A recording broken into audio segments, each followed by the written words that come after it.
सत्य नाम सुमिरन करऊं हृदय में करिहौ वास। मन मंदिर उज्जवल कर बाबा कृपा कर के आज।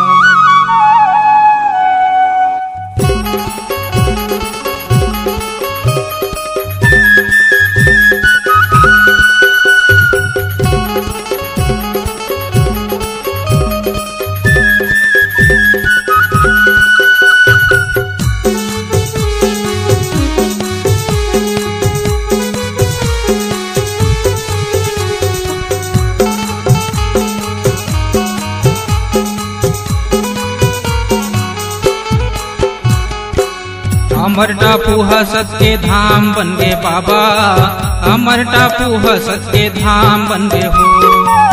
अमर टापू हसत के धाम बन गए बाबा, अमर टापू हसत के धाम बन गए हो। छत्तीसगढ़ मातारी के कोरामा बाबा, छत्तीसगढ़ मातारी के कोरामा बाबा, अमर टापू महान बन गए हो। अमर टापू हसत के धाम बन गए बाबा, अमर टापू हसत के धाम बन गए हो। अमर टापू हसत के धाम बन गए बाबा, अमर टापू हसत के धाम बन गए हो।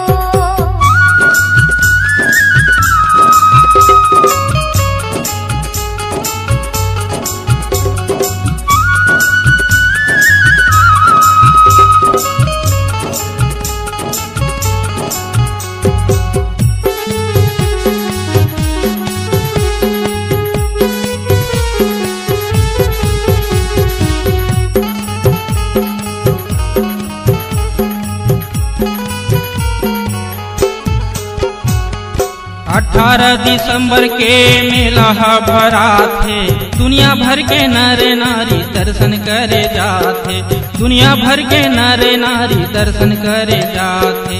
18 दिसंबर के मेला भरा थे, दुनिया भर के नर नारी दर्शन करे जाते, दुनिया भर के नर नारी दर्शन करे जाते। श्रद्धा भक्ति से बाबा तो शरण में जाते,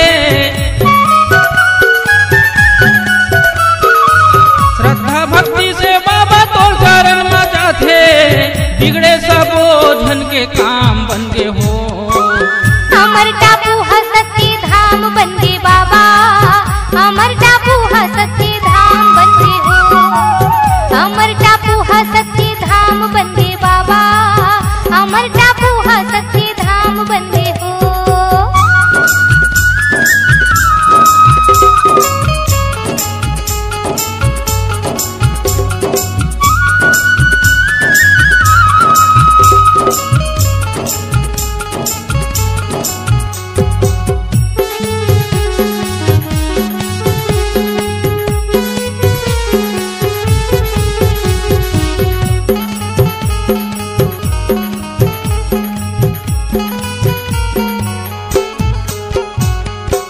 सागर नदी के पानी चरण ला धोआ थे, बीच में है अमर टापू गजब के सुहाते, बीच में है अमर टापू गजब के सुहाते।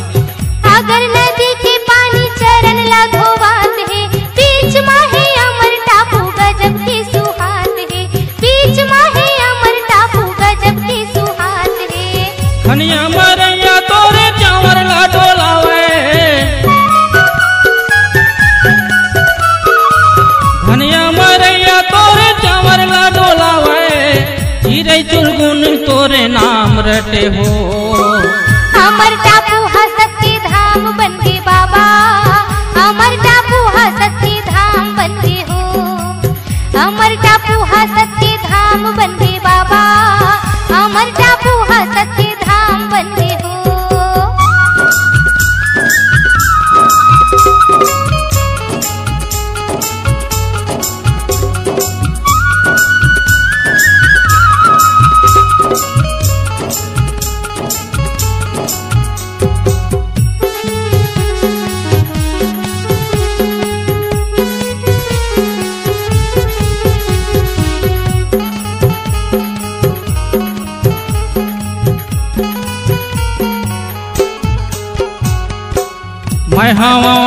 बाबा तैं हावत ज्ञानी, कैसे मैं बखाना बाबा अमर तुर कहानी, कैसे मैं बखाना बाबा अमर तुर कहानी। मैं हवा ओढ़ा बाबा तैं हावत ज्ञानी, कैसे बखाना बाबा अमर तुर कहानी, कैसे बखाना बाबा अमर तुर कहानी। उन सुरमा छाज के तुर महिमा गावा बाबा, उन सुरमा साज के तुर महिमा गावा बाबा, रणबोड़े वाले द्वारिका कोसले हो। अमर टापू हसत के धाम बन गए बाबा, अमर टापू हसत के धाम बन गए हो। अमर टापू हसत के धाम बन गए बाबा, अमर टापू हसत के धाम बन गए हो।